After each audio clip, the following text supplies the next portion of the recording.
Hallelujah. खुदा ने एक बार फिर से ये समय और ये दिन दिया कि हम उसके वचन में बैठे हैं, उसके वचन में स्थिर हैं, क्योंकि सबसे उत्तम बात यह है कि हम उसके वचन में बैठें और उसके वचन को प्रतिदिन सुने।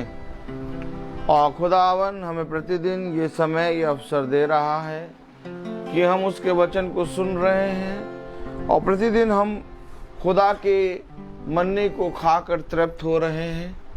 और हमारे जीवन में प्रतिदिन प्रभु अपनी सामर्थ को दे रहा है और हम प्रतिदिन हर अंधकार से बलवंत हो रहे हैं और प्रभु में आनंदित हो रहे हैं। तो आइए, इससे पहले कि हम खुदा के वचन में चलें, मेरा निवेदन है इस घर के सदस्यों से कि इस घर का कोई एक सदस्य प्रार्थना में अगुवाई करे। धन्यवाद धन्यवाद प्यारे आपका, जितना धन्यवाद करे उतना कम हम लोग कर नहीं पाएंगे। ये प्रभु तू अति महान परमेश्वर है, शक्तिशाली और सृष्टि करता है, सबको रचने वाला आप है। प्रभु हम लोग के झुंड को, छोटे को आगे बढ़ने की तौफीक बख्श दे, हम लोग पीछे ना रह जाएं। प्यारे परमेश्वर, अपनी दया दृष्टि हम लोग के, हमारे इस घर के ऊपर रखिए, चारों ओर अपनी आशीष के पद कीजिए। जो प्रभु वचन में आने को कर रहा है, प्रभु को अपनी आशीष से लेके आए। मैं आपका शुक्रगुजार धन्यवाद करता हूँ। आने जाने में हम लोग की सबकी रक्षा करिए आपने, दिन भर हम लोगों को सुरक्षित रखा और हर एक परेशानी से बचा के रखा और आपने और हम लोग को जिंदगी दुनिया में जिंदा रखा। इससे बड़ी और कोई बात नहीं है प्यारे। हम लोग इस लायक नहीं है तो अपनी दया दृष्टि हम लोग सबके ऊपर बनाए। मेरे बच्चे लोग गए हुए हैं बाहर प्रभु, मेरी रूह सबसे छोटी है और सृष्टि, पिंकी, उनके पापा, परिवार को खूब अच्छा रखे। मैं आपका धन्यवाद प्रभु यीशु के नाम से। आमीन। Praise the Lord. हम पेज नंबर 11, गीत संख्या, मम्मी गीत की किताब ले लो, पेज नंबर 11 और हिम नंबर 24, पेज नंबर 11। यीशु का नाम है सारी ज़मीन पर, पेज नंबर 11, हिम नंबर 24।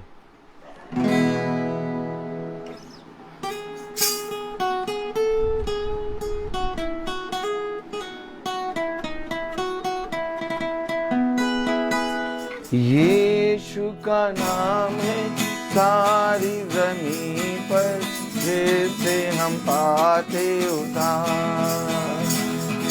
यीशु का नाम है सारी ज़मीन पर, जिससे हम पाते उद्धार।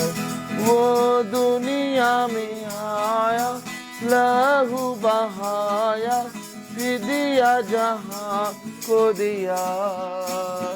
वो दुनिया में आया, लहू बहाया, फिदिया जहां को दिया। हमको बचाने, मुक्ति दिलाने, यीशु सलीब पर मरा। हमको बचाने, मुक्ति दिलाने, यीशु सलीब पर हुआ।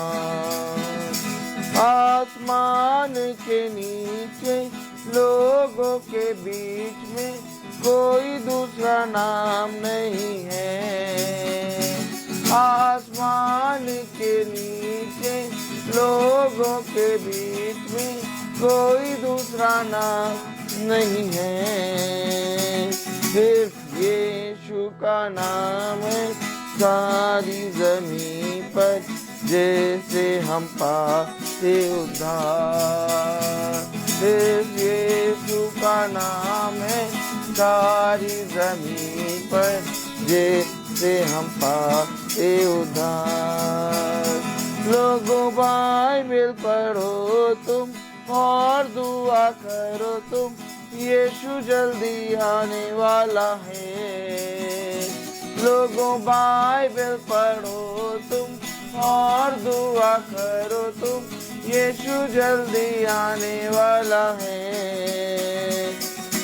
जागते रहो तुम और प्रार्थना करो तुम, यीशु जल्दी आने वाला है। जागते रहो तुम और प्रार्थना करो तुम, यीशु जल्दी आने वाला है।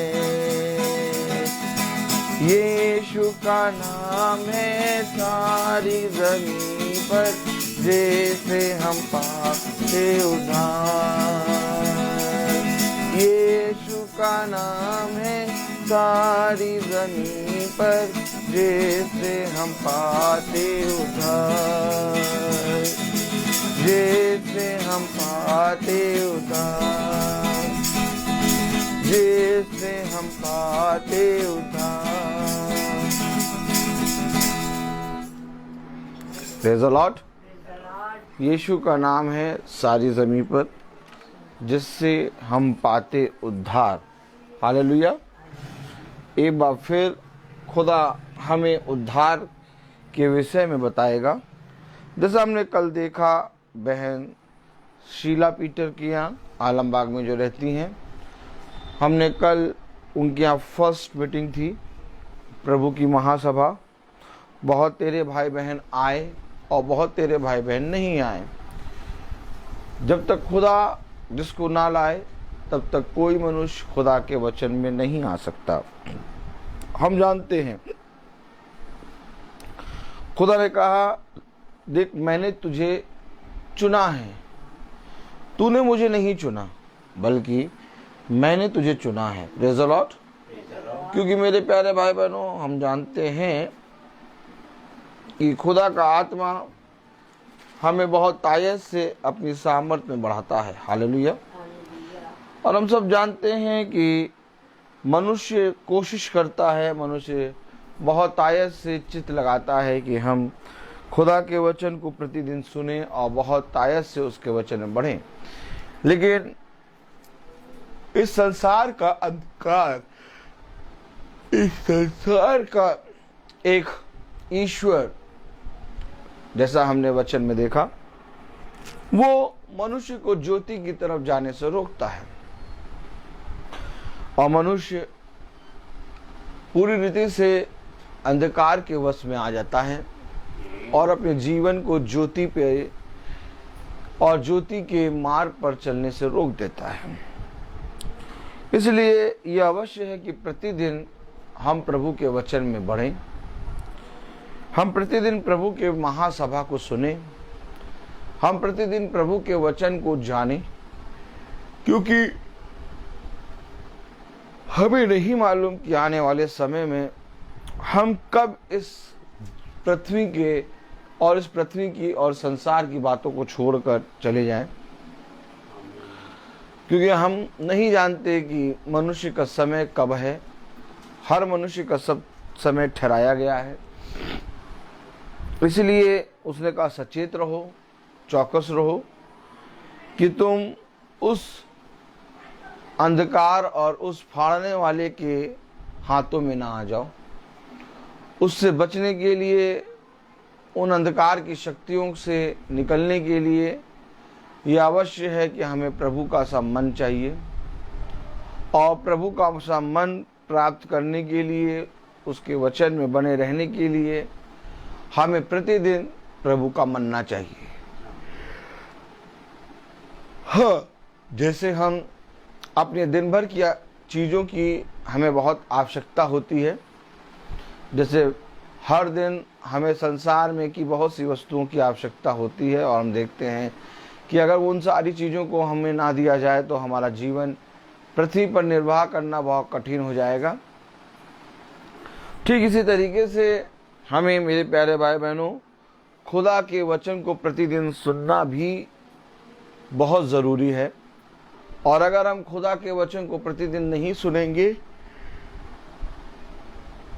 तो इस संसार में दुष्ट से बचे रहना हमारा बहुत कठिन हो जाएगा। जो कोई मनुष्य चाहता है कि हम इस संसार के अंधकार से और संसार के दुष्ट से मेरे और मेरे घराने की और मेरे जीवन से जुड़े हर एक शख्स की रक्षा हो, वो तुरंत खुदा की संगति में हो ले, खुदा के वचन में हो ले। और मैं ये नहीं कह रहा कि इसी महासभा में हो ले, बल्कि जो प्रार्थना जो आपको याजक खुदा के अनुसार चलता नजर आए, आप उसके साथ हो लें, आप परखें और आप परख कर जिसको खरा पाएं, जिसको खुदा के वचन में स्थिर पाएं, आप उसके साथ हो लें। क्योंकि ये अवश्य है कि अंत के समय में जब तुम इन बातों को होते हुए देखो, तो तुम मेरी संगति में इकट्ठा होना ना छोड़ो और प्रतिदिन मेरी संगति में इकट्ठा हो लो और मेरी संगति में एक हो लो। क्योंकि देखो, ये बातें ज्ञान वालों से प्रभु ने छिपा ली है और मूर्खों पर इन बातों को खुदा ने प्रकट कर दिया है। तो आज जब खुदा ने हम मूर्खों पर यह बात प्रकट की है कि हम चाहे जहां पर भी हो, लेकिन प्रभु के ठहराए हुए समय पर इकट्ठा हो जाएं, और जितों ने इस बात का भय मानकर कि हम प्रभु के समय में ठहराए हुए समय में इकट्ठा होना नहीं छोड़ा, वह खुदा को भाता है और वह खुदा के पुत्र पुत्री बनेंगे। तो आइए हम खुदा के वचन में चलेंगे, क्योंकि जैसा कि कल हमने बहन शीला पीटर के यहाँ ये वचन सुना कि हमें उद्धार पाना है, हमें पृथ्वी पर चाहे जैसा भी जीवन हमें मिले, लेकिन हमें स्वर्ग के राज्य में उद्धार पाना है। Praise the Lord. हमें स्वर्ग के राज्य में जाना है, हमें अपने जीवन में उद्धारकर्ता यीशु मसीह को ग्रहण करना है।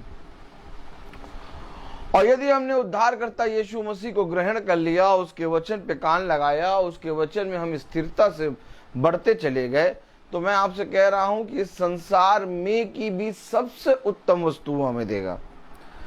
उसे कहा, देखो, जब तुम मेरी विधि और मेरे नियम और मेरी आज्ञाओं को, जैसा मैंने कहा, वैसा करने में चौकसी करते हो, तो मैं तुमसे सच कहता हूं कि मैं तुम्हें स्वर्ग और पृथ्वी की सबसे उत्तम वस्तुएं दूंगा।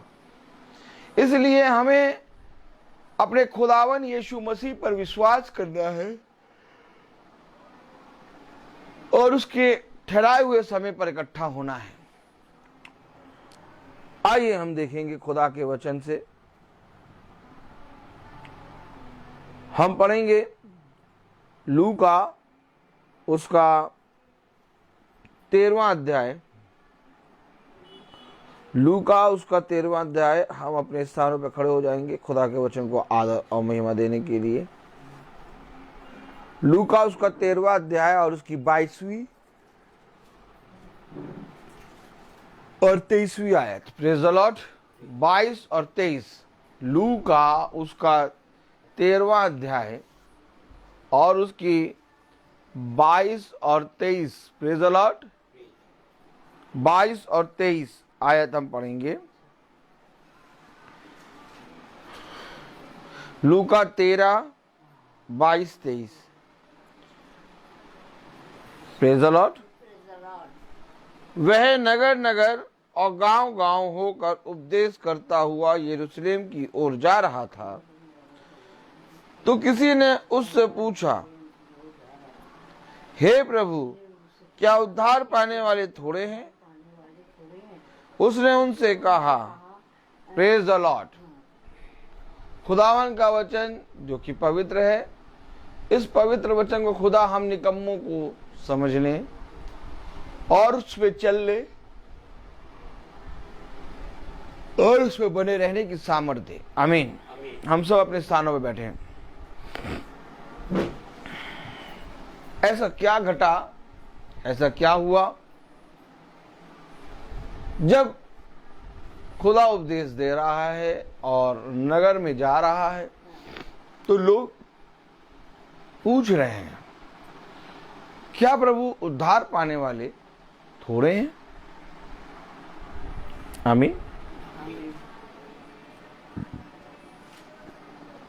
उद्धार पाने की, स्वर्ग के राज्य की, जिसके विषय में पिता इस पृथ्वी पर आकर तुम्हें स्वर्ग के राज्य के बारे में बता रहा, जिसके विषय में पिता बता रहा, यीशु मसीह बता रहा कि देखो मैं अपने भेजने वाले की सारी बातें तुमको बताने आया हूँ। पुत्र अपने आप से कुछ भी नहीं कर सकता जब तक पिता को करते हुए ना देखे। जो कुछ उसने पिता को करते देखा वो सारी बातें यहाँ आकर तुम्हें बताता है। तो वो पिता को क्या करते देख रहा था? वो पिता को स्वर्ग के राज्य में अपने जीवन में उसने देखा कि कैसे स्वर्ग के राज्य का बखान इस पिता करता है। और मेरे प्यारे भाई बहनों, आज ये बहुत ज़रूरी है कि जिस रीति से पिता स्वर्ग के राज्य का बखान करता है और पुत्र उस स्वर्ग के राज्य के बारे में इस पृथ्वी पर आकर हर एक मनुष्य को बताता है, बहुत ज़रूरी है मेरे प्यारे भाई बहनों कि हम इसी रीति से पिता के राज्य में जाएं। क्योंकि आज कोई नहीं पूछ रहा कि उद्धार पाने वाले क्या थोड़े हैं? क्या थोड़े ही लोग उद्धार पाएंगे? मेरे प्यारे भाई बहनों, जब हम खुदा के वचन में बढ़ते हैं, जब हम खुदा के वचन में स्थिर होते हैं, जब हम खुदा के प्रति ईमानदार होते हैं, तब पिता हमें वह बातें बताता है जिन बातों को पिता ने अपने चुने हुओं के लिए रखा है। कलाम कह रहा, वचन कह रहा, वह नगर नगर और गांव गांव होकर उपदेश करता हुआ यरूशलेम की ओर जा रहा था। तो किसी ने उससे पूछा, हे प्रभु, क्या उद्धार पाने वाले थोड़े हैं? उसने उनसे कहा, सकेत द्वार से प्रवेश करने का यत्न करो, क्योंकि मैं तुमसे कहता हूं कि बहुत से प्रवेश करना चाहेंगे और ना कर सकेंगे। बहुत से प्रवेश करना चाहेंगे और ना कर सकेंगे। क्यों? जब प्रवेश करना चाहा तो प्रवेश क्यों नहीं कर पाएंगे? क्योंकि कल हमने देखा मत्ती 5:20 में लिखा था कि जब तक तुम्हारी धार्मिकता फरीसी, यहूदी और शास्त्रियों की धार्मिकता से बढ़कर ना हो, तब तक तुम स्वर्ग के राज्य में प्रवेश नहीं कर सकते। यह अवश्य है कि तुम्हारी धार्मिकता फरीसी, यहूदी और शास्त्रियों से बढ़कर हो। कल हमने देखा प्रकाशित वाक्य की पुस्तक में कि वचन में लिखा है कि तेरा पहले सा प्रेम नहीं रहा, तू अपने पहले के प्रेम से गिर गया। तू धीरज तो धरा और तूने मेरे नाम के कारण बहुत से दुख भी उठाए और सहता भी रहा, लेकिन मुझे तेरे विरुद्ध एक बात कहनी है कि तेरे अंदर पहले सा प्रेम नहीं रहा। क्यों? प्रवेश करना तो चाहेंगे लेकिन प्रवेश कर ना पाएंगे। पहले सा प्रेम था, धीरज से बात जोआ और प्रभु के नाम में दुख भी उठाया और प्रवेश करना तो चाहा, लेकिन वो पहले से प्रेम की तरह नहीं रहे और उनका प्रेम गिर गया। और जब उनका प्रेम गिरा तो खुदा ने कहा कि बहुत तेरे लोग प्रवेश करना तो चाहेंगे परंतु कर ना सकेंगे। क्यों? क्योंकि उद्धार पाने वाले थोड़े ही हैं। अगर आज मैं और आप अपने पिता की बातों को, अपने पिता के वचन को जो पिता ने हमें दिया, उसको अपने हृदय में नहीं लिखेंगे, एक दिन हम महासभा को तो सुन रहे हैं, लेकिन जिस दिन हमारे जीवन से महासभा सुनना बंद हुई, या तो जिस दिन हम अपने खुदा से थोड़ा सा दूर चले गए, तुरंत हमारे अंदर से वो सारे पाप फिर से प्रकट हो जाएंगे।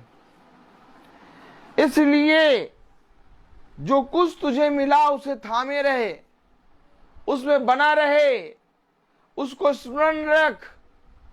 ये केवल सुनने के नहीं बल्कि सुनकर उसको ग्रहण करने के योग्य बातें हैं। इन बातों को अपने हृदय रूपी पट्टियों पर लिख ले, ताकि ये बातें तुझे सुबह शाम चलते उठते बैठते स्मरण रहे कि केवल तुझे प्रवेश करना नहीं, चाहना नहीं, बल्कि तुझे प्रवेश करना है। क्योंकि बहुत से लोगों ने चाहा कि हम प्रवेश करें, परंतु वे प्रवेश ना कर सके।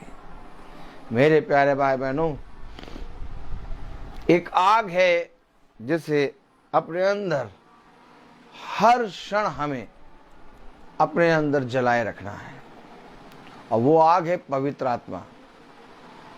आप देखते हैं भट्टी में, आप देखते हैं जब एक छोटे से चूल्हे में आप आग जलाते हैं तो एक कंटिन्यू उस पर क्या करता है, दफ्ती से हवा करता रहता है। आमीन। ताकि वो अंगारे, वो आग बुझ ना जाए। ठीक इसी तरीके से हमें भी प्रतिदिन वचन में स्थिर रहना है, ताकि ये प्रार्थना, ये भवन, ये वचन प्रभु का जो मिला हमें, ये हमारे जीवन से दूर ना चला जाए। क्योंकि खुदा का वचन हमें बता रहा है कि बहुत तेरे लोगों ने प्रवेश करना चाहा, परंतु वे प्रवेश ना कर सके। क्यों? वो प्रवेश क्यों नहीं कर सके? अगर चाहा तो प्रवेश तो करना चाहिए था। अगर हम महासभा सुन रहे हैं और अगर हम प्रभु के वचन को प्रतिदिन पढ़ते हैं और हमारे जीवन से हर अंधकार चलता चला दूर होता जा रहा है, तो ये अवश्य है कि हम प्रवेश करेंगे स्वर्ग के राज्य में। लेकिन मैंने आपसे कहा कि इससे पहले कि हम स्वर्ग के राज्य में प्रवेश करें, इससे पहले कि हम अपने पिता के राज्य में प्रवेश करें, हमें कहाँ खड़ा होना होगा, वो स्थान देखें। जैसा कि मैंने कल बहन शीला पीटर के यहाँ उस स्थान को दिखाया जहां हमें खड़ा होना होगा, और हमें ही नहीं बल्कि हर एक मनुष्य को खड़ा होना होगा, चाहे वो पापी हो चाहे वो पापी ना हो। लेकिन क्योंकि न्यायकर्ता के सामने हर एक जना जाएगा। और मेरे प्यारे भाई बहनों, उस स्थान तक जाने के लिए हमें बहुत तायत से प्रभु के प्रति ईमानदार बनना है। आइए एक बार देखें जरा वो स्थान कैसा है। हमने कल देखा था इब्रानियों 12, आइए सब जने खोलें इब्रानियों 12 और उसकी 22वीं आयत में लिखा है, प्रेज़ द लॉर्ड। इब्रानियों 12 और उसकी 22वीं आयत में यूं लिखा है, पर तुम सियोन के पहाड़ के पास और जीवते खुदा के नगर, समझे, पर तुम सियोन के पहाड़ के पास और जीवते खुदा के नगर, समझ लें। बहुत तेरे लोग प्रवेश करना तो चाहा परंतु प्रवेश ना कर सके। क्यों नहीं कर सके? क्योंकि उनके अंदर पहले का सा प्रेम ना रहा। पर मुझे तेरे विरुद्ध एक बात तो कहनी है कि तेरे अंदर पहले का सा प्रेम नहीं है। जब हमने मीटिंग सुनना शुरू करा, हमारे अंदर एक जज्बा उठा, हमारे अंदर एक लौ उठी, हमारे अंदर एक आग भड़की। हमने खुदा के वचन को जब शुरू में सुना, बहुत तायत से हमारे अंदर एक आग का गोला आ गया। लेकिन जैसे जैसे हम प्रतिदिन सुनते जाते हैं, हमारे वो आग के गोले को, वो अंगारे को और बढ़ाना है, राई के दाने को और बढ़ाना है, ना कि उस आग के गोले को धीरे धीरे ठंडा करना है। ऐसा नहीं करना। ऐसा करने से तू स्वर्ग के राज्य में प्रवेश ना कर सकेगा, बल्कि प्रतिदिन तेरे अंदर एक भूख, प्रतिदिन तेरे अंदर एक प्यास का बढ़ना, इसका होना अवश्य है। अगर हमारे अंदर भूख और प्यास शांत हो जाए, तो मेरे प्यारे भाई बहनों, हम अपने खुदा के समीप नहीं जा पाएंगे।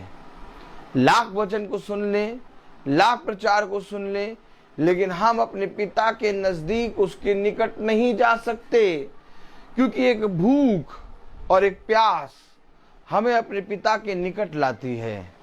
और ये भूख और ये प्यास हर एक उस मनुष्य को लगती है जो खुदा के वचन का भूखा होता है, जिसके अंदर आग लगी होती है, जिसके अंदर एक आग का गोला होता है, जो कहता है कि चाहे मुझे भोजन मिले चाहे ना मिले, चाहे मुझे संसार की सारी उत्तम वस्तुएं मिले या ना मिले, चाहे मैं इस संसार से निकाला क्यों ना जाऊं, लेकिन मैं प्रभु की डेवड़ी पर प्रतिदिन खड़ा रहूं। यही वर पौलुस ने मांगा, हे पिता, मैं चाहता हूं कि मैं तेरी डेवड़ी पर प्रतिदिन खड़ा रहूं।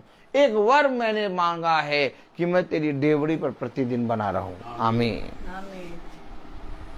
कहीं ये आग, कहीं ये ज्वाला, कहीं ये आग का गोला ठंडा ना हो जाए। पिता, मैं तेरे समीप आ जाऊं।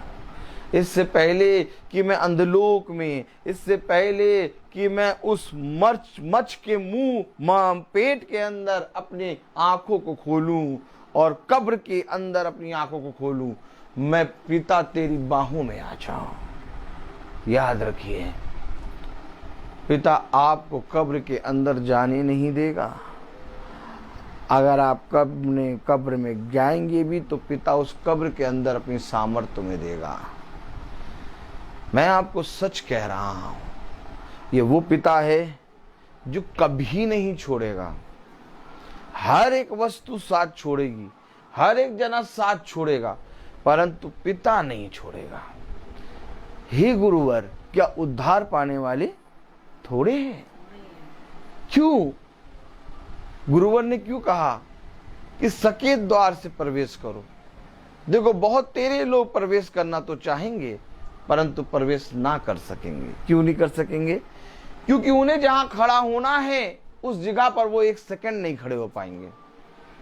और जब हम महासभा में बैठते हैं, प्रार्थना सभा को सुनते हैं, तो हम प्रतिदिन उस जगह पर खड़े होते हैं।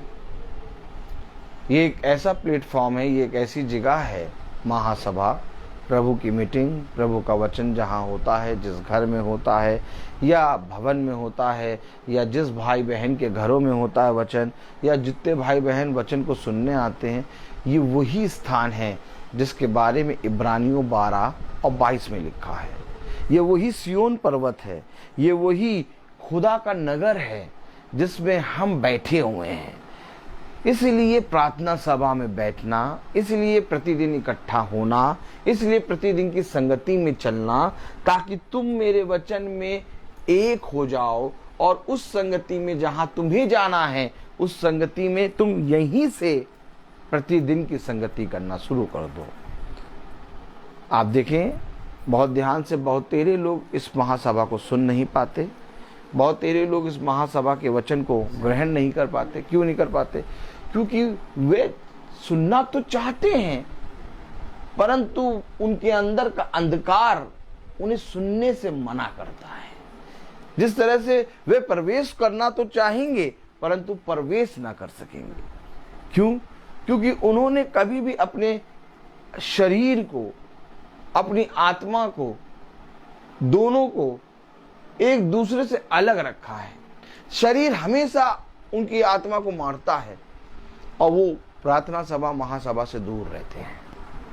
लेकिन जिस दिन आत्मा शरीर को मारेगा, उस दिन तुम आत्मा में आके महासभा में बैठोगे, महासभा को सुनोगे।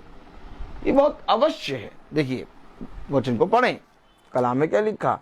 पर तुम सियोन के पहाड़ के पास और जीविते खुदा के नगर, स्वर्गीय यरूशलेम के पास और लाखों स्वर्गदूतों और उन पहिलोटों के की साधारण सभा और कलीसिया स्वर्ग में लिखे हुए हैं, और सब के न्यायी खुदा के पास और सिद्ध किए हुए धर्मियों की आत्माओं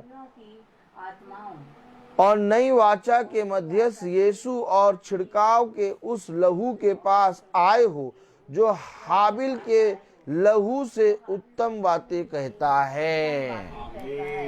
तुमको वहां खड़ा होना है, तुम्हें वहां पर स्थिर होना है, तुम्हें वहां पर चलना है, तुम्हें वहां पर बने रहना है। अब आप बताइए, ऐसे स्थान पर हर एक मनुष्य नहीं खड़ा हो पाएगा।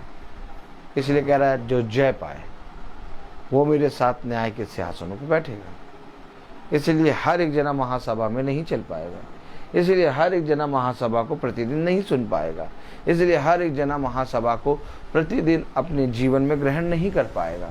क्यों? क्योंकि जिस जगह पर हमें जाना है वो जगह महासभा जैसे वचन को हम सुन रहे हैं और वचन को ग्रहण कर रहे हैं, हम जीवन को बदलते देख रहे हैं। इसी महासभा के जरिए हम धीरे धीरे उस पवित्र परम पवित्र स्थान पर पहुंचेंगे। और कोई तरीका नहीं है कि हम स्पाइडरमैन की तरह उछलकर उस परम पवित्र स्थान में पहुंच जाएं। उस परम पवित्र स्थान में पहुंचने से पहले हमें अपने आप का इंकार करना होगा।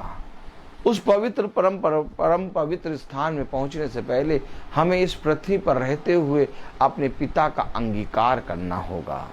उस परम पवित्र स्थान में पहुंचने से पहले हमें पिता के साथ संगति करनी होगी। उस परम पवित्र स्थान में पहुंचने से पहले हमें इस पृथ्वी पर अपने पिता के साथ इकट्ठा होना आना चाहिए। जब तक हम इस पृथ्वी पर उन कामों को नहीं करेंगे, हम परम पवित्र स्थान में नहीं पहुंच पाएंगे।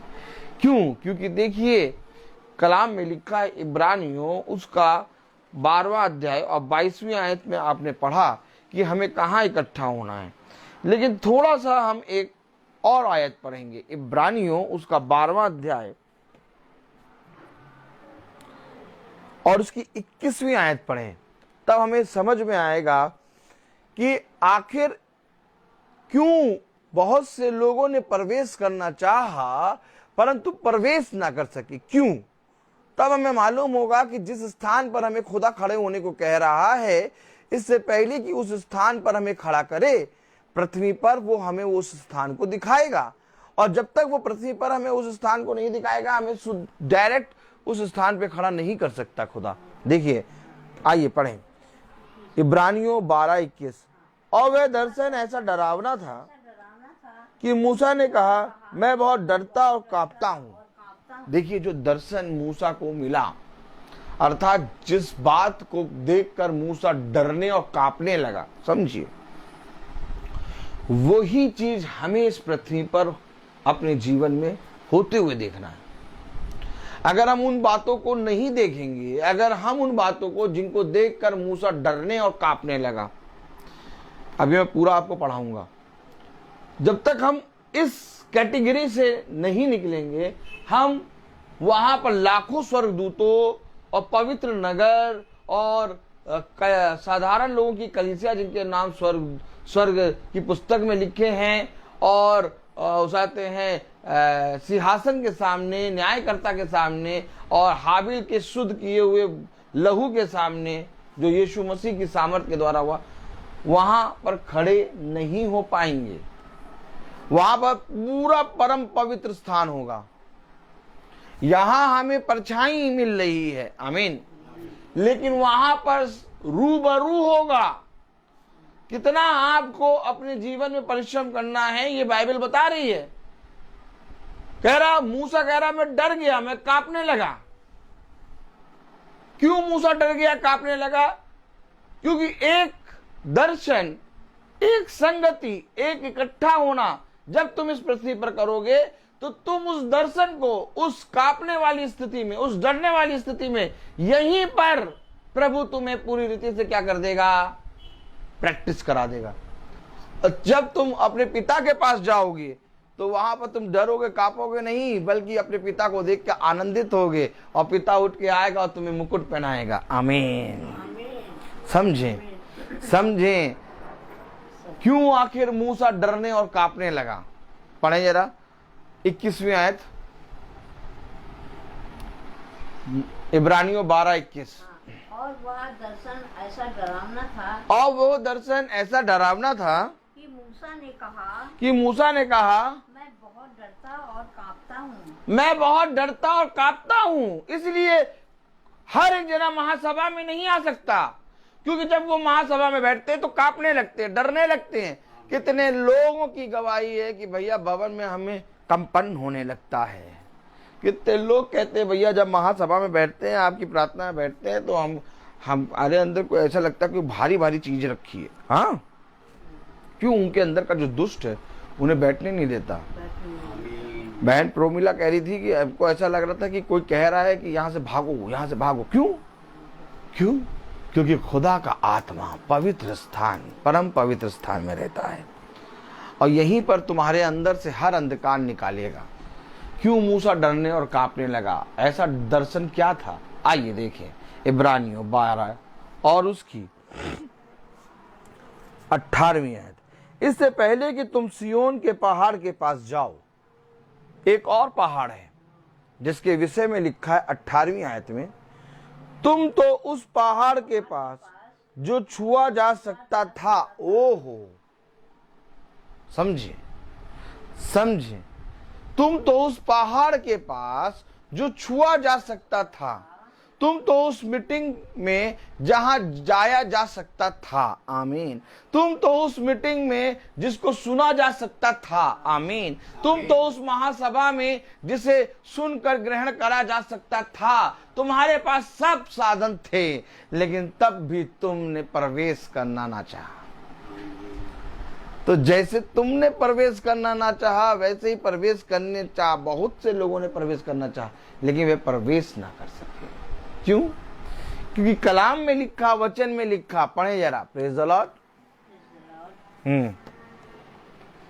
पढ़े। तो उस पहाड़ के पास जो छुआ जा सकता था और आग से प्रज्वलित था और काली घटा और अंधेर और आंधी के पास और तुरही की ध्वनि और बोलने वाले के ऐसे शब्द के पास नहीं आए, जिसके सुनने वालों ने विनती की कि अब हमसे और बातें ना की जाएं, क्योंकि वे उस आज्ञा को ना सह सके। यदि कोई पशु भी पहाड़ को छुए तो उस पर पथराव किया जाए। यानी वो दर्शन जो खुदा ने पहाड़ पर दिया और इजराइलियों से खुदा बात करने उतर आया, वे उसे सह ना सके और उन्होंने कहा मूसा तू ही जा। क्यों? क्योंकि वे अपने आप को पवित्र ना कर सके। क्यों? क्योंकि वो परम पवित्र स्थान में पहुंचने के लिए अपने आप को तैयार नहीं कर सके। खुदा ने एक दर्शन दिया पूरे इजराइलियों को कि मैं इन इजराइलियों से बातें करूंगा, लेकिन उन्होंने कहा हम नहीं जाएंगे। देखिए कलाम में क्या लिखा है, प्रेज द लॉर्ड। क्योंकि वे उस आज्ञा को ना सह सके। उस आज्ञा को क्यों नहीं सह सके? क्योंकि वे निर्बल थे। इसलिए प्रभु ने कहा मसीह में बलवंत बनो। इसलिए प्रभु ने कहा हर क्षण प्रभु में बढ़ते जाओ। इसलिए प्रभु ने कहा दृढ़ बनो। इसलिए प्रभु ने कहा स्थिरता में आ जाओ। इसलिए प्रभु ने कहा धीरज से बाट जो और अपने आप को पवित्र पवित्र पवित्र पवित्र बनाते चले जाओ, क्योंकि जितना पवित्र करोगे उतना ज्यादा तुम्हारे लिए भला होगा। क्योंकि तुम्हें परम पवित्र स्थान में पहुंचना है, क्योंकि तुम्हें उस सियोन पर्वत पर पहुंचना है, क्योंकि तुम्हें उस पवित्र नगरी में पहुंचना है, क्योंकि तुम्हें उस सिंहासन के सामने खड़े होना है, क्योंकि तुम्हें उन लाखों स्वर्गदूतों के सामने खड़ा होना है, तुम्हें अपने पिता के सामने खड़ा होना है। इसलिए तुम्हें परम पवित्र स्थान में जाने के लिए तुम्हें परम पवित्र बनना ही पड़ेगा। समझो, समझो, इस स्थान में जाने के लिए तुम्हें प्रयास करना होगा।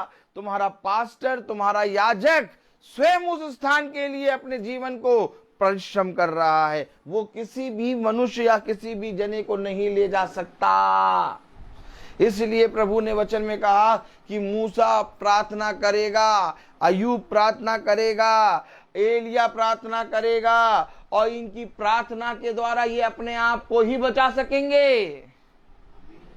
कहां खो रहे हो? ये ना सोचना कि ब्रदर रोहित हम सब की आत्माओं को बचा रहे हैं, मैं नहीं बचा पाऊंगा। मैं अपनी ही आत्मा बचा लूं यही बहुत है। आप सबको अपनी आत्मा, अपने प्राणों की रक्षा के लिए, परम पवित्र स्थान में पहुंचने के लिए आप सबको पवित्र बनना ही पड़ेगा। आज पृथ्वी पर तो तुम धर्मी मनुष्य से प्रार्थना करा के अपने रोगों को चंगा करा लेते हो। आप पृथ्वी पर तो तुम धर्मी मनुष्य से प्रार्थना करा के दुष्ट आत्माओं को निकाल लेते हो, लेकिन स्वर्ग में तुम किससे प्रार्थना कराओगे? क्योंकि स्वर्ग में कोई प्रार्थना नहीं करेगा, क्योंकि स्वर्ग में केवल एक प्रार्थना करता है, वो है यीशु मसीह। वचन में लिखा कि मैं जाता हूं और अपने पिता से तुम्हारे लिए विनती करता हूं। समझ लो, और वो यीशु मसीह तुम्हारे रोगों और तुम्हारे आत्माओं को निकालने के लिए स्वर्ग में प्रार्थना नहीं करेगा, क्योंकि पृथ्वी पे वो कर चुका। आमीन। अब स्वर्ग में केवल तुम्हारी आत्मा का न्याय होगा, या तो अंधोलोक में डालो, या तो नरक में डालो, या तो स्वर्ग के राज्य में जाओ। समझो समझो, पृथ्वी पर तो तुम प्रभु के दासों को बुला के प्रार्थना कराते हो और रोगी से चंगे हो जाते हो, दुष्ट आत्माओं को निकलवा लेते हो, लेकिन स्वर्ग में किस याजक से प्रार्थना कराओगे?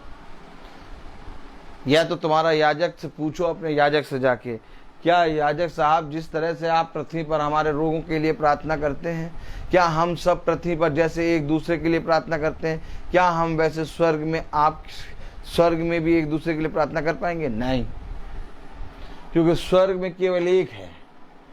और उसने कहा मैं जाता हूं और अपने पिता से तुम्हारे लिए विनती करूंगा। आमीन। जैसे इस पृथ्वी पर रहते हुए तुम मेरे साथ रहे, वैसे ही इस पृथ्वी पर मैं अपने पिता से जब जाऊंगा तो तुम्हारे लिए विनती करूंगा कि तुम्हारे लिए एक सहायक भेजे, ताकि वो तुम्हें सारी बातें सिखाए। मेरे प्यारे भाई बहनों, जागो। समय से जागने का वक्त आ गया है। अब हमें किसी मनुष्य पर निर्भर नहीं होना, हमें अपने आप को स्वयं स्थिर करना है, हमें अपने आप को स्वयं बलवंत बनाना है, हमें अपने आप को स्वयं मीटिंग में समय समय पर बैठना है, सुनना है, हमें अपने आप को समय समय पर भवन में लाना है, हमें अपने आप को स्वयं जितनी मीटिंगों में चल सकते हो उतनी मीटिंगों में चलना है। हमें लोगों के बीच में एक गवाह बनना है कि देखो, लोग कहेंगे, जो अंधे बहरे हैं वे कहेंगे एक ऐसा भी झुंड है जो प्रतिदिन चलता है। पहले एक याजक था, जो एक याजक था, जो वो और उसका पिता और खुदा चलता था। आज देखो, वो इतना प्रार्थना करने लगे कि आज उनके झुंड में जितने लोग हैं वो सब साथ चलने लगे। सोचिए क्या होगा। एक पूरे लखनऊ में बवाला मच जाएगा। जागो जागो जागो, वचन में जागो। नहीं चलोगे, नहीं बढ़ोगे, कुछ नहीं कर पाओगे। यीशु मसीह अपने कामों को करने के बाद अपने पिता के कामों को करने निकलता था। अगर हमने दिन भर की रोटियों का परिश्रम प्रभु ने हमें करा दिया, तो शाम का पूरा समय हम अपने पिता की संगति में निकले। सुबह से हम दिन तक अपने जीवन की जीविका के लिए प्रयास करके अपनी जॉब से पैसा कमा लेते हैं, ताकि हमें किसी मनुष्य के सामने हाथ ना फैलाना पड़े। लेकिन फिर जॉब करने के बाद जब हम आते हैं तो हम उस समय को प्रभु में संगति में निकालें और परिश्रम करें। देखो तुम कितने ज़्यादा बढ़ जाओगे। मैंने यही किया, मैंने बस केवल यही किया। पहले ये करता था कि पूरा समय जॉब से करने के बाद फिर दूसरे जॉब को करता था, पैसा कमाता रहता था। लेकिन जिस दिन प्रभु ने मुझे सिखाया, एक जॉब करने के बाद तुझे इतना मिल गया कि तू चटनी रोटी खा लेगा, तो अपने घर को चला लेगा, तुझे किसी के सामने हाथ नहीं फैलाने की ज़रूरत, बस इतना इंतज़ाम हो गया ना, बस कर। अब पृथ्वी पर धन इकट्ठा ना कर, अब चल 2 बजे के बाद समय में निकल और स्वर्ग पे धन इकट्ठा करने के लिए निकल। आमीन। देखो मैं ये काम करता हूँ बहुत बुद्धिमानी के साथ, बहुत बुद्धिमानी के साथ, क्योंकि मुझे मालूम है कि मैंने इतना काम कर लिया कि मैं पृथ्वी पर अपनी घराने को, अपने बीवी बच्चों को और अपने आप को अच्छे से खिला सकता हूँ। किसी से मांगने की जरूरत नहीं। और इतना काम करने के बाद मैं अपने पिता के कामों को करने निकलता हूँ, और उस काम में भी मैं अपने पिता का काम करता हूँ। आमीन। क्योंकि करोगे, तुम सब कुछ करोगे, प्रभु तुम्हें समय देगा, प्रभु तुम्हें हर जगह अपने नाम में स्थिर करेगा। लेकिन वचन में लिखा है उन्होंने उस आज्ञा को, कलाम में क्या लिखा, क्योंकि वे उस आज्ञा को ना सह सके। क्यों नहीं सह सके? क्योंकि वे प्रवेश करना तो चाहते थे। जब वो 20 लाख इजरायली निकले तो सब के सब कनान देश में प्रवेश करना चाहते थे, लेकिन सब के सब प्रवेश ना कर सके। ठीक इसी तरीके से क्योंकि वे उस आज्ञा को ना सह सके। क्यों? वो आज्ञा को क्यों नहीं सह सके? आज्ञा किसकी थी? पिता की। क्या पिता की कोई ऐसी आज्ञा होगी जो हम ना सह सकेंगे? अगर हम अपने पिता की आज्ञाओं को ना मान पाए तो हम इस पृथ्वी पर क्या करेंगे? हम इस पृथ्वी पर लाख सब कुछ प्राप्त कर लें और अपने पिता की आज्ञाओं को पूरा ना करें, या तो अपनी पिता की आज्ञा को सह ना सकें। आप बताइए, हाय उस पुत्र पर जो अपने पिता की आज्ञाओं को ना पूरा करे। मैं आपसे पूछ रहा हूं, आपसे मैं पूछ रहा हूं, क्या ऐसा कोई पुत्र होगा जो अपने पिता की आज्ञाओं को ना सह सकेगा? आप मुझे बताइए कि जो पुत्र अपने पिता की आज्ञा को ना सह सके, उस पुत्र को आप क्या कहेंगे? निकम्मा, नालायक। क्यों? अरे कोई और कहे तो कहे, ये अपने पिता के कहे गए को ना सह सका। आपका पिता आपको कितनी बुरी बात कह सकता है? आपका पिता आपको कितनी बड़ी आज्ञा दे सकता है? क्या इतनी बड़ी आज्ञा देगा जिसे आप सह ना सकेंगे? उसने कहा देख, मैं तुझे इतना बड़ा दुख नहीं दूंगा जिसे तू सह ना सके। उसने कहा देख, मैं तुझे इतनी बड़ी विपत्ति ना दूंगा कि जिसे तू सह ना सके, और अगर मैं तुझे विपत्ति दूंगा तो उसे सहने की सामर्थ्य भी दूंगा। तो अगर पिता ने आज्ञा दी तो उसको सहने की सामर्थ्य दी थी, जो केवल मूसा के अंदर आई। बाकी के अंदर क्यों नहीं आई? क्योंकि वे प्रवेश करना तो चाहते थे लेकिन प्रवेश ना कर सके। क्यों? क्योंकि इससे पहले कि तुम परम पवित्र स्थान में पहुंचो, तुम्हें इस पृथ्वी पर पवित्र होना होगा। वो पवित्र नहीं बन पाए, इसलिए वचन में लिखा पवित्र बनो क्योंकि मैं पवित्र हूं। मूसा केवल पवित्र था और उसने उस आज्ञा को सह लिया, चाहे डरते और कांपते हुए। चाहे डरते और कांपते हुए उसने उस आज्ञा को सहा, लेकिन उस आज्ञा को सहा उसने। क्यों? क्योंकि वो पवित्र था। अगर वे 20 लाख भी पवित्र होते तो डरते और कांपते हुए सह लेते। मेरे प्यारे भाई बहनों, नपुंसक ना बनो, अंधे बहरे लूले लंगड़े ना बनो। कोई नहीं तुम्हारे सहायता करेगा, कोई आके तुम्हारा हाथ नहीं थामेगा, कोई आके तुम्हारे कब्र के ढक्कन को नहीं खोलेगा, कोई आके तुम्हें स्वर्ग के राज्य में प्रवेश नहीं कराएगा। कोई भी जना, कोई भी एक भी जना जो तुमसे लाख प्यार करता होगा, वो भी तुम्हें स्वर्ग के राज्य में प्रवेश नहीं करा सकता। कोई जना तुम्हें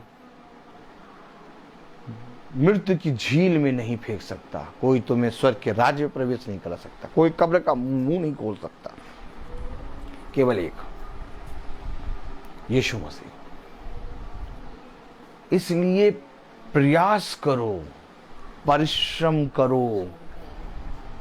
कह रहा उस पहाड़ को तुम छू सकते थे। ओहो, देखो कलाम में क्या लिखा, तुम तो उस पहाड़ के पास जो छुआ जा सकता था। आप बताइए, तुम उस आज्ञा को, जिस आज्ञा को तुम सह ना सके, उसे माना जा सकता था। और अगर आज इस पृथ्वी पर, खुदा ने कहा खुदा युगानुयुग एक सा है, अगर आज इस पृथ्वी पर मूसा डरते और कांपते हुए प्रभु की आज्ञा को सह गया, तो मुझे भी आपको डरते और कांपते हुए इस मीटिंग में या महासभा में प्रभु के वचन की और सारी आज्ञा को सहना है। सहना नहीं बल्कि आनंद से पूरा करना है। आनंद से पूरा करना। और अगर हम और आपने ये काम कर लिया, मैं आपसे सच कह रहा हूं कि हम उस परम पवित्र स्थान में पहुंच जाएंगे, लाखों स्वर्गदूतों के सामने, पिता के सिंहासन के सामने, पिता के पवित्र नगर के सामने और पिता के सियोन पर्वत पर, और उन धर्मी और उन कलीसियाओं के वालों के क्या लिखा, और उन पहिलोटों की साधारण सभा और कलीसिया जिनके नाम स्वर्ग में लिखे हुए हैं, और सबके न्याय खुदा के पास, इन सब के सामने हम खड़े हो जाएंगे। आप बताइए, आप बताइए आप क्या करना चाहते हैं। नहीं, आप बताइए और आप सोचिए, जहाँ पर भी चल रहे हैं, जहाँ पर भी इस समय घूमने जा रहे हैं, गर्मी की छुट्टी है, सब जने घूमने जा रहे हैं, हर एक जना घूम रहा है, हर एक जना कोई कहीं निकल के घूम रहा है, कोई कहीं जा रहा है, कोई कहीं जा रहा है। आपने कभी पूछा नहीं कि ब्रदर रोहित आप कहाँ जा रहे हैं? आपने कभी पूछा नहीं कि ब्रदर रोहित आप नहीं जा रहे? क्योंकि मैं जानता हूं कि मैंने आपको बताया था कि हमें जो धन मिला है उसको बहुत बैलेंस करके खर्च करना है। मुझे मालूम है मुझे क्या करना है। मुझे मालूम है सबसे पहले मुझे अपने खुदा का काम करना है। आप घूमिए अमेरिका, यूएसए, आप घूमिए हर जगह, मैं नहीं जाऊंगा। और कहीं पर भी मैं जा सकता था लेकिन मैं जाऊंगा नहीं, क्योंकि मैं अपने पिता के काम कर रहा हूं। मैं घूम रहा हूं बार बार भवन के लिए कि भवन बन रहा है, और जिस दिन बन जाएगा वहां बहुत तेरे लोग आके जब प्रार्थना करेंगे, मेरा घूमना सफल हो जाएगा। मैं जानता हूं मैं क्या कर रहा हूं। इसलिए हमेशा याद रखो, यहूदा इस्करियोती के पास एक थैली थी। उस थैले में प्रभु जो धन डालता था उसको बहुत समय पर खर्च करता था और बहुत समय पर निकालता था, क्योंकि वो धन भी खुदा में इस्तेमाल होता था। मसीही ऐसे नहीं बनोगे। मसीह बनने के लिए तुम्हें मरना होगा, और अब मसीह तुम्हारे अंदर से जीवित होगा। अगर हम अपनी मर्जी से अपने धन को खर्च करने लगे और अपने जीवन को जीने लगे तो मसीह कहाँ रहा?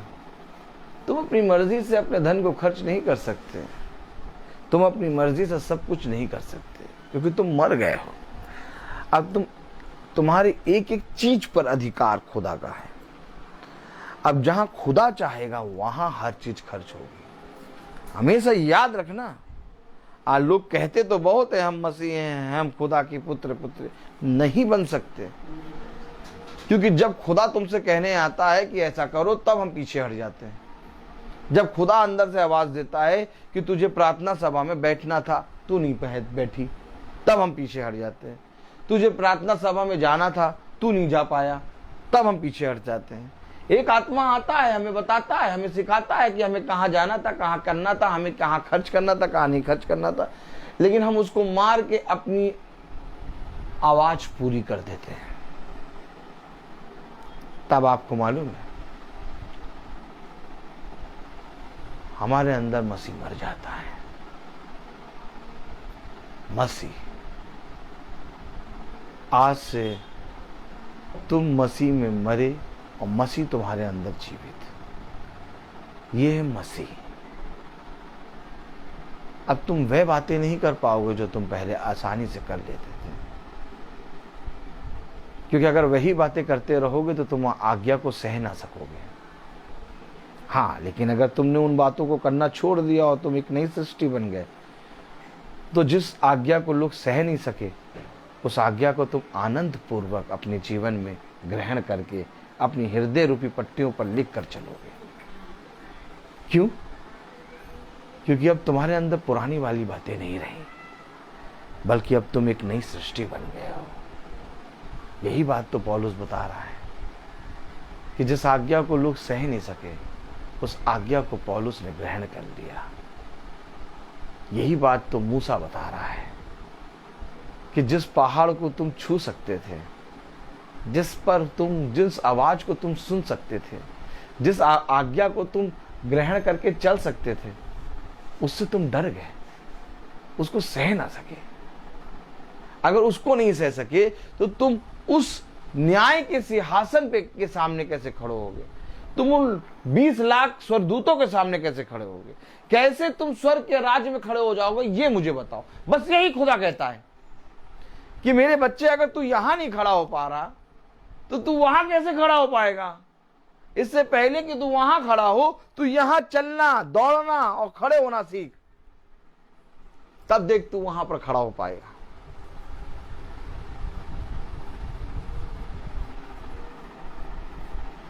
स्वर्ग का राज्य कठिन नहीं है, स्वर्ग का राज्य पिता के साथ बहुत सहज है। लेकिन हमने अपने पिता को ही साथ में नहीं लिया, हमने अपने पिता को छोड़ दिया। देख, मैं तेरे घर आया परंतु तूने मेरे लिए द्वार ना खोला। देख, मैंने अपने अभिषिक्तों को समय समय पर तुम्हारे पास भेजा कि वे तुम्हें मेरी सारी बातें सिखाएंगे, परंतु तुमने उनके वचन पर ध्यान नहीं दिया।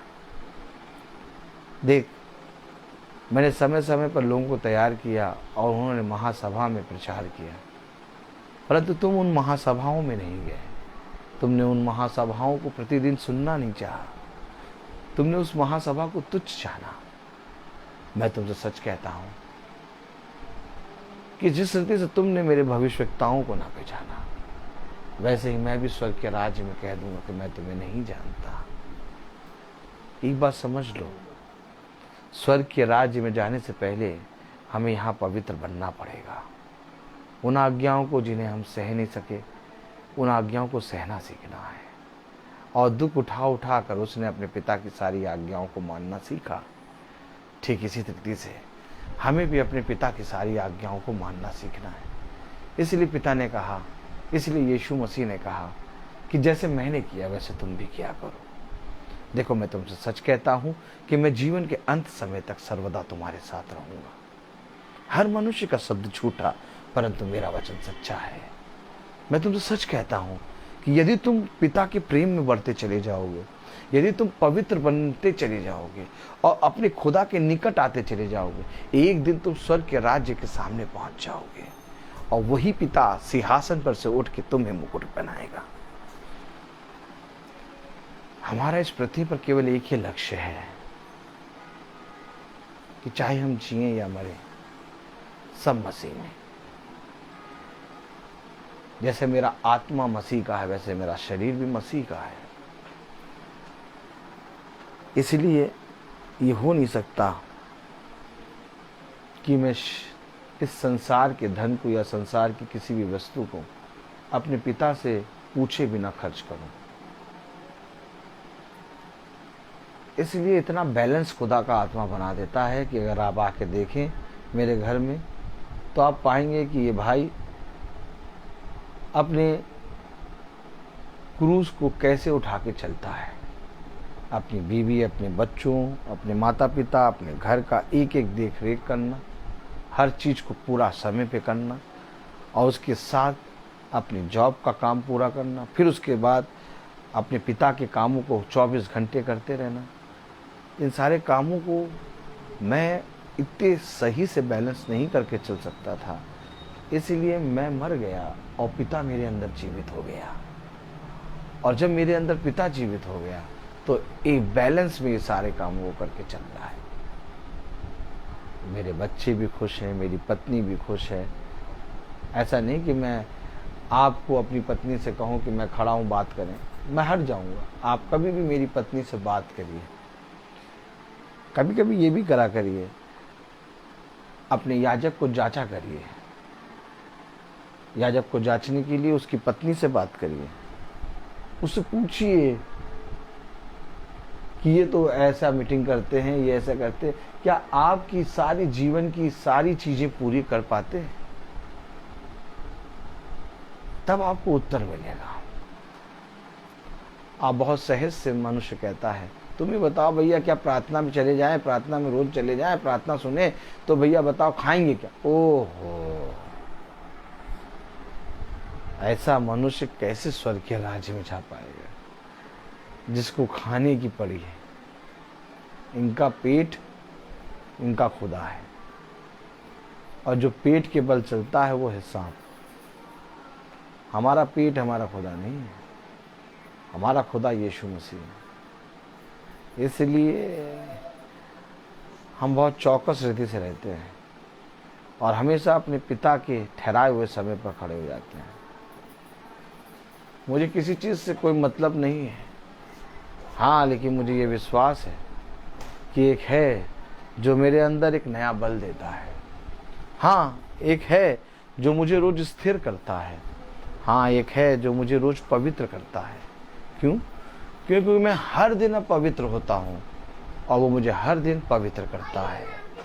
और मुझे मालूम है कि क्योंकि वो मुझे हर दिन पवित्र कर रहा है, तो एक दिन ज़रूर ऐसा होगा कि जब मैं परम पवित्र स्थान पे पहुंचूं तो मैं अपने पिता के निकट पहुंच जाऊंगा। इसलिए मुझे किसी वस्तु या तो किसी मनुष्य या तो किसी भी चीज की चिंता नहीं होती। मैं इस पृथ्वी पर बहुत ही आराम से एक विश्राम का जीवन जी रहा हूं। हो सकता है कि आप सोचते हो कि मनुष्य इस पृथ्वी पर इतना कठिन परिश्रम करके कैसे जीवित रहेगा, लेकिन मैं आपको बताना चाहता हूं कि विश्राम कोई दिन नहीं है, न संडे, न सैटरडे, न सोमवार, न मंगलवार, न बुध, न बृहस्पति, न शुक्र, न शनिचर, न इतवार, बल्कि विश्राम दिन वो दिन है कि जब मैं सोऊं और मेरा पिता मेरे अंदर से काम करे। विश्राम दिन के विषय में खुदा ने कहा कि देख, अब से तू नहीं बल्कि मैं तेरे संग संग चल के तेरी सारे कामों को करूंगा। विश्राम दिन के बारे में मूसा ने कहा कि मैं एक कदम ना चलूंगा जब तक तू मेरे साथ ना चलेगा। अर्थात जब मैं मरूंगा और मेरे अंदर से मसीह जीवित होगा, तब मैं विश्राम दिन में जाऊंगा। और जब आप प्रभु के निकट आ जाते हैं, जब आप प्रभु के प्रति ईमानदार हो जाते हैं, जब आप प्रभु के वचन को प्रतिदिन सुनकर उस पर चलने लगते हैं, जब आप उद्धारकर्ता यीशु मसीह को ग्रहण करते हैं, जब आप इस संसार और संसार की वस्तुओं को नहीं बल्कि अपने उद्धारकर्ता यीशु मसीह को ग्रहण करते हैं, क्योंकि संसार और संसार की वस्तुओं को वो ग्रहण करते हैं जो जीवित होते हैं, लेकिन जो जीवित नहीं होते, जो मर जाते हैं और उनके अंदर यीशु मसीह जीवित होता है, तो वो स्वर्ग के राज्य की बातें करते हैं। हमेशा याद रखिए, उसने कहा यहाँ मैं संसार और संसार की बातें करने नहीं, बल्कि यहाँ पर मैं अपने पिता के राज्य की बातें और उसके राज्य का बखान करने और उसके नाम को प्रकट करने आया हूँ। क्यों? क्योंकि उसके अंदर संसार का ईश्वर नहीं बल्कि उसके अंदर स्वर्ग का खुदा सृष्टिकर्ता था। और अगर आज आपके अंदर भी सृष्टिकर्ता है तो आपकी इच्छाएं, आपकी सारी बातें मर जाएंगी और आप अपने प्रभु में आनंदित होकर बहुत तायत से फलवंत होंगे। क्योंकि देखिए बहुत ध्यान से, जिस पहाड़ को वो छू सकते थे, जहां पर वो जा सकते थे, जिस आज्ञा को वो मान सकते थे, वह उस आज्ञा को सह ना सके। क्यों नहीं सह सके? क्योंकि उनके अंदर मिस्र का खुदा था। क्यों नहीं सह सके? क्योंकि उनके अंदर मिस्र की बातें थी। आप मुझे बताइए 20 लाख इजरायली कनान देश क्यों नहीं जा सके? क्योंकि वे निकल तो आए थे मिस्र से, परंतु उनका मन मिस्र में था, इसलिए वो कनान देश नहीं जा सके। और ये मिस्र संसार है। जब तक आपके अंदर संसार और संसार की वस्तुएं, संसार की बातें रहेंगी, आप कभी भी खुदा के परम पवित्र स्थान नहीं जा सकते। क्योंकि जिस रीति से एक परम पवित्र स्थान जिसे खुदा ने बताया कि तुम लाखों 20 लाख स्वर्गदूतों और खुदा के सिंहासन के सामने और खुदा के पवित्र नगर के सामने और नए सियोन पर्वत के सामने तुम खड़े होगे। आमीन। तो मेरे प्यारे भाई बहनों, उसी रीति से वो भी देश था कनान देश, जहां दूध की धाराएं बहती थी। वो कनान देश एक नया यरूशलेम था, जहां यहोशू और जहां कालेब और यहोशू ने प्रवेश किया। आमीन। आप और मुझे इन बातों को समझना होगा। अगर आज आप और हम इन बातों को समझ नहीं सके, क्योंकि कलाम में लिखा है इब्रानियों उसका 12वां अध्याय और उसकी 18वीं आयत में, तुम तो उस पहाड़ के पास जो छुआ जा सकता था और आग से प्रज्वलित था और काली घटा और अंधेरा और आंधी के पास और तुरही की ध्वनि और बोलने वाले के ऐसे शब्द के पास नहीं आए, जिसके सुनने वालों ने विनती की कि अब हमसे और बातें ना की जाए। अरे विनती कर रहे, अब हमसे और बातें ना की जाए। क्या कर रहे? विनती कर रहे कि अब हमसे और बातें। अरे खुदा बात कर रहा, ये प्रार्थना कर रहे कि हमसे बात ना करो। ताली बजाओ। आप समझे? नहीं समझे? ये विनती क्या कर रहे कि हमसे और बातें,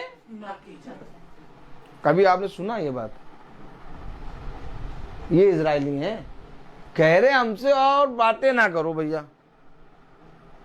कह रहे उस पहाड़ को जिसे छुआ जा सकता था, ओ माय गॉड, उस अंधेरे को, उस आवाज को जिसे सुना जा सकता था, तुमने ग्रहण नहीं किया, इसलिए तो नहीं जा पाए। और परम पवित्र स्थान में भी वही लोग जाएंगे जो प्रार्थना करेंगे, प्रभु मुझसे बात कर। जो ये प्रार्थना करेंगे, भैया हमसे अब बात ना करो। अब बहुत तेरे लोग विनती करते, भैया तुम्हें जाना है महासभा में, तुम जाओ, हमको ना ले जाओ। देखिए बाहर, देखिए वचन में लिखा है, मैं झूठ नहीं बोलूंगा। आप बहुत तेरे ऐसे हाथ जोड़ लेते, तुमको जाना तुम जाओ, हमको ना ले जाओ, हमको। अरे देखो, तुमको जाना, तुम महासभा को सुनो जाओ, हमको ना ले जाओ। देखो विनती कर रहे हैं। देखो कल हम में लिखा एकदम वही बात आ जाती नहीं। और तुरही की ध्वनि और बोलने वाले के ऐसे शब्द के पास नहीं आए, जिसके सुनने वालों ने विनती की कि अब हमसे और बातें ना की जाए, अब हमसे और बातें।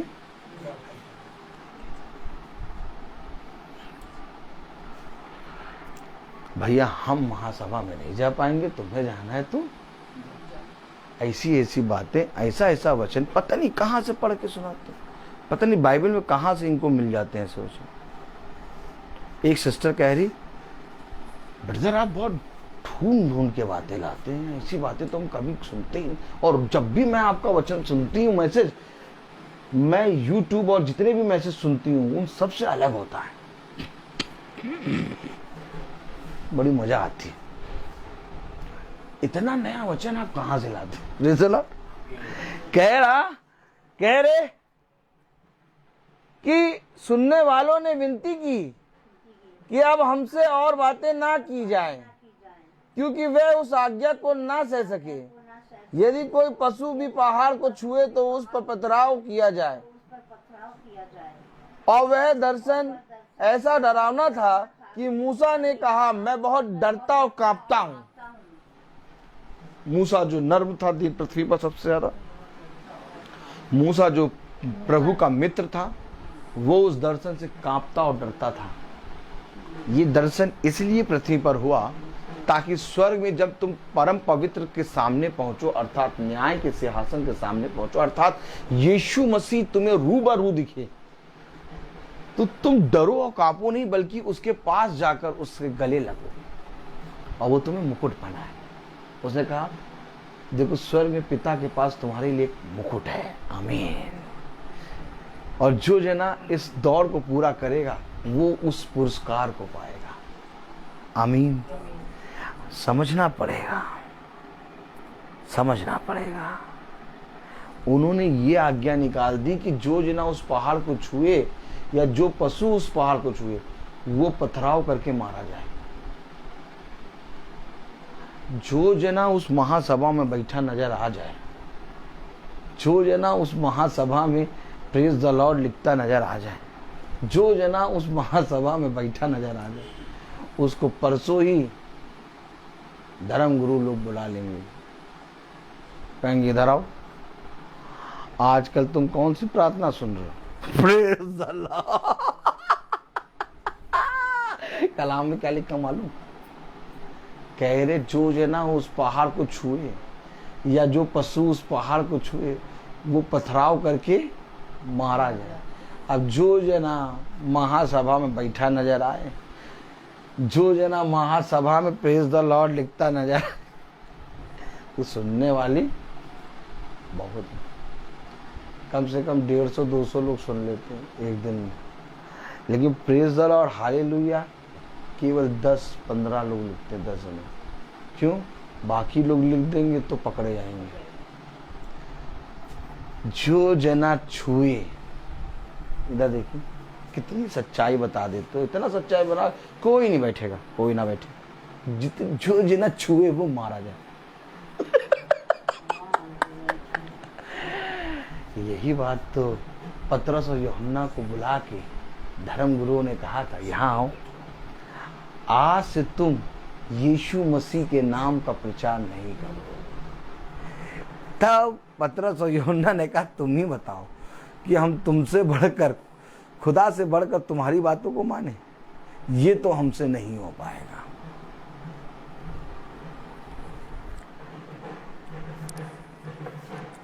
जैसा वचन में लिखा है ना, वैसा हो रहा है, और वैसा अगर आपके साथ हो और आपके साथ घटे तो आप समझ लेना आप एकदम सही मार्ग पर।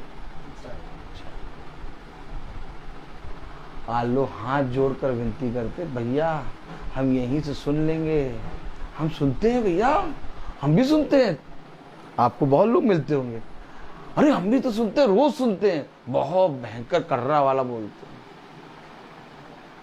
जिसने बुलाया होगा उसी को हंटर मारेंगे, तलवार चली उसी के घर। भैया हम भी सुनते, तुम भी सुनते, हम भी सुनते हैं।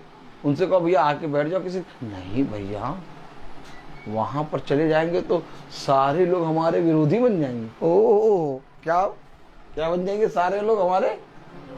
क्योंकि क्या कहा गया, जो उस पहाड़ को छुए वो पथराव करके मारा जाए। तो आप समझ लीजिए, इस पृथ्वी पर जिसने मनुष्य के सामने मेरे वचन को ग्रहण कर लिया, वैसे ही मैं भी स्वर्गदूतों और सबको सामने अब उसको ग्रहण कर लूंगा। और इस पृथ्वी पर रहते हुए जिसने मेरे वचन का मनुष्य के सामने इनकार किया, वैसे ही मैं भी अपने पिता के सामने उसका इनकार कर दूंगा।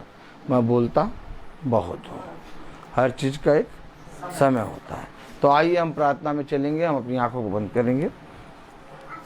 धन्यवाद धन्यवाद प्यारे खुदावन, आज के दिन इस समय के लिए हम आपको धन्यवाद देते हैं। तेरी सामर्थ, तेरा अनुग्रह सदा प्यारे प्रभु इस घराने पे और प्यारे प्रभु वचन को सुनने वालों पे बना रहे। धन्यवाद देते हैं कि भाई लोगों को, अंकल आंटी को आप अच्छे अच्छे कानपुर से यहाँ लाए प्यारे प्रभु। जिस रीति से आप इन्हें अच्छे अच्छे लाए हैं, वैसे इनके साथ सर्वदा बने रहिए और प्यारे प्रभु इनके ऊपर अपना बलवंत दाहिना हाथ बनाए रखिए। जो भाई बहन ट्रेवल कर रहे हैं उनकी रक्षा कर खुदा, और जो भाई बहन इस जगह से दूसरी जगह पर पहुंचकर प्यारे प्रभु इस समय को बिता रहे हैं, वो जहां पर भी पहुंचे हैं प्यारे प्रभु वहां पर भी तेरे काम होने पाए और हर एक आत्मा बचाई जाए। और वहां पर वो पहुंचे हैं वहां पर भी प्यारे प्रभु महासभा प्रतिदिन सुनी जाए, और वहां पर जितने लोग बैठे हों वो भी महासभा को सुने, ताकि बहुत तेरे लोग बचाए जाएं प्यारे प्रभु, और अपने आप को परम पवित्र स्थान के लिए तैयार करें और अपने आप को पूरी रीति से अपने पिता के सामने समर्पित करें और दीन बने। मेरी यही प्रार्थना है कि जो जिस रीति से भाई बहन बाहर गए हैं वैसे वो अच्छे अच्छे यहाँ लखनऊ तक आए, और प्यारे प्रभु सब बातों में हर एक जने की रक्षा कर। जितने घरों में जाके हम प्रार्थना करते हैं उन घरों पे तो अपनी आशीष, अपनी अनुग्रह, अपना बलवंत दाहिना हाथ बनाए रख। और जो भाई बहन यूट्यूब और फेसबुक से आपके वचन को सुनते हैं उन पर भी आप अपनी दया दृष्टि बनाए रखिए, और जो नहीं सुनते, जो सुनने की सोचते हैं, जो विचार करते हैं, उन्हें सुनने वाला मन दे, ताकि प्यारे प्रभु वो उस दुष्ट के जाल से हटकर तेरे स्वर्ग के राज्य के बखान को जिसको तू करता है उसके विषय में प्यारे प्रभु जानने पाए, और बहुत तायत से इस पृथ्वी पर तेरे गवाह बने। सब बातों में प्यारे खुदावन आप बने, हम घटे प्यारे प्रभु। भवन बन रहा है, भवन को जो मिस्त्री बना रहे हैं उनके हाथों को सामर्थ्य दे प्यारे प्रभु। भवन के सारे इंतज़ामों को पूरा कर प्यारे प्रभु, उसको अच्छे से बना के खड़ा कर प्यारे प्रभु। उसको कोई मिस्त्री, कोई मजदूर या उसको कोई मनुष्य बनाए ना, बल्कि तेरा आत्मा बनाए, क्योंकि जब तक तू ना बनाए घर को तब तक कोई वो घर यहोवा का बनाया हुआ नहीं हो सकता। और मैं जानता हूँ ये भवन तूने हमें दिया है प्यारे प्रभु, और इस भवन को तू ही बना रहा है प्यारे प्रभु। इसके सारे इंतज़ाम, इसके सारे कामों को आप अपने बलवंत दाहिने हाथ से पूरा करें। सब बातों में आप बड़े, हम घटे प्यारे प्रभु।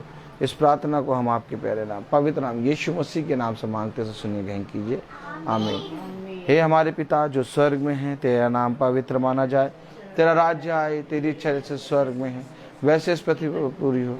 हमारा प्रतिदिन का आहार हमें दे और हमारे अपराध हमें क्षमा कर, जैसे हम भी अपने अपराधियों को क्षमा करते हैं, और हमें परीक्षा में न डाल परंतु बुराई से बचाओ। बात सहायता कुदरत जलाल और महिमा सदा तेरी आमीन। अब हमारे खुदावन यीशु मसीह का फजल, खुदा बाप की मोहब्बत, पाक रूह की रिफाकत और सराकत हम में से हर एक विश्वासी जन के साथ अब से लेकर अनंत काल तक होती रहे। आमीन। धन्यवाद धन्यवाद धन्यवाद, सारी आशीषों के सोते धन्यवाद धन्यवाद धन्यवाद धन्यवाद, सारी शिशों के सोते धन्यवाद, सारी आशीषें आती ऊपर से हालेलुया। धन्यवाद धन्यवाद धन्यवाद, सारी शिशों के सोते धन्यवाद। Thank you Jesus. Praise the Lord. सभी भाई बहनों को प्रेज द लॉर्ड। कल की प्रार्थना शाम को 5 बजे खुदा की दया से यहीं होगी। Praise the Lord.